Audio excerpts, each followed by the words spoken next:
Welcome to bird media. నేను వైష్ణవి.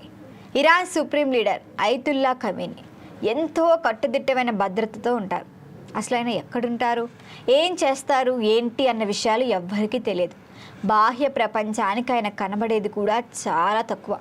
ముఖ్యమైన సమయాల్లో తప్ప ప్రత్యక్షమవుతూ ఉంటారు తప్ప బయటికి రారు. అలాంటిది ఖమేనీ జాడను ఎలా కనిపెట్టగలిగారని ప్రపంచమంతా కూడా నివ్వెరపోతోంది. అతడు సోషల్ మీడియాలోనూ ఇటు పబ్లిక్లలోనూ ప్రపంచమంతా జోరుగా చర్చ జరుగుతోంది. మరి తాజాగా అందుకు సంబంధించిన సీక్రెట్ సమాచారం వెలుగులోకి వచ్చింది. గత ఏడాది డిసెంబర్ 28 నుంచి ఇరాన్లో ఖమేనీకి వ్యతిరేకంగా పెద్ద ఎత్తున నిరసనలు జరుగుతూ వచ్చాయి.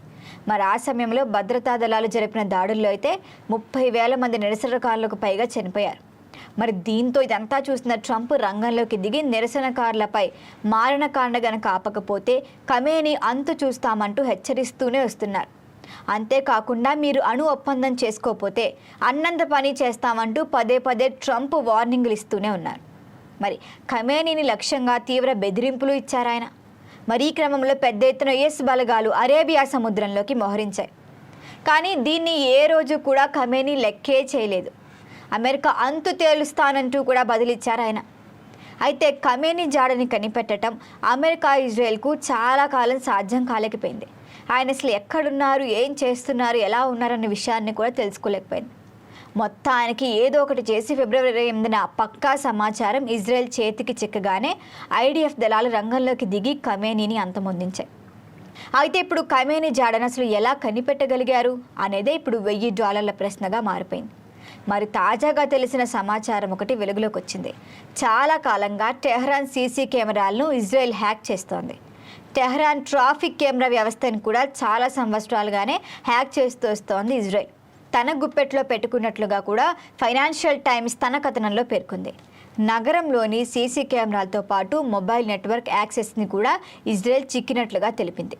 ఖమేనీని, అతని భద్రతా వర్గానికి చెందిన ప్రతి ఒక్కరి కదలికల్ని కూడా నిత్యం పర్యవేక్షిస్తూ వస్తోంది ఇజ్రాయెల్. మరి దీనిపైన నివేదిక కూడా ఇచ్చింది.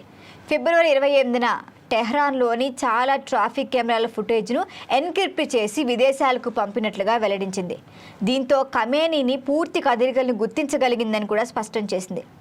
ఎవరు ఎప్పుడు వెళ్ళారు, ఎవరు ఎవరితో ఉన్నారు, వీళ్ళు అసలు ఏ మార్గం గుండా వెళ్తున్నారు, ఏ మార్గం నుంచి వస్తున్నారు అనే సమాచారాన్ని పక్కాగా ఇజ్రాయెల్ కనిపెట్టేసింది. మరి ఈ క్రమంలోనే ఖమేనీ జాడను గుర్తించగలిగిందని కూడా నివేదికలో పేర్కొంది. ఇది నిన్న మొన్న ఆపరేషన్ ఖచ్చితంగా కాదు. చాలా సుదీర్ఘకాలం నుంచి ఇజ్రాయెల్ ఈ ఆపరేషన్ చేపట్టినట్లుగా తెలిపింది.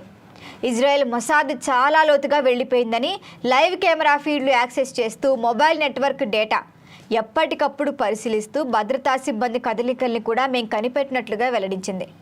ఇక ఖమేనీ బాడీగార్డులు కూడా ఎక్కడ పార్క్ చేస్తున్నారు, గార్డులు ఎవరు ఎప్పుడు మారుతున్నారు, ఏ షిఫ్ట్లోకి వెళ్తున్నారు, వాళ్ళు అసలు ఏ మార్గాల్లో వెళ్లారో వారి వివరాలను డిజిటల్ మ్యాప్ చేసుకున్నట్లుగా తెలిపింది.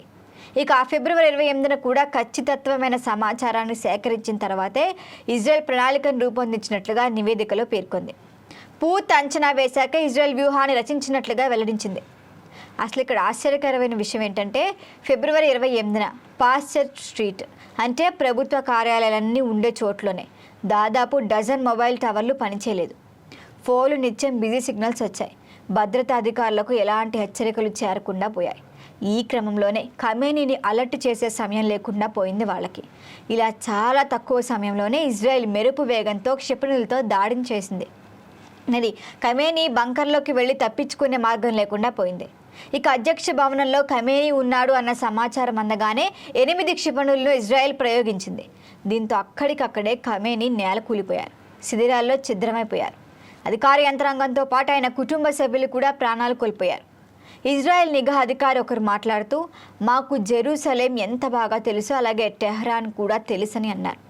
అంటే సంవత్సరాలుగా నిఘాతో టెహ్రాన్ నగరాన్ని గుప్పెట్లో పెట్టుకుంది. ఇరాన్ భద్రతా విషయాలన్నీ ఇజ్రాయెల్కి వివరంగా తెలుసని సమాచారం.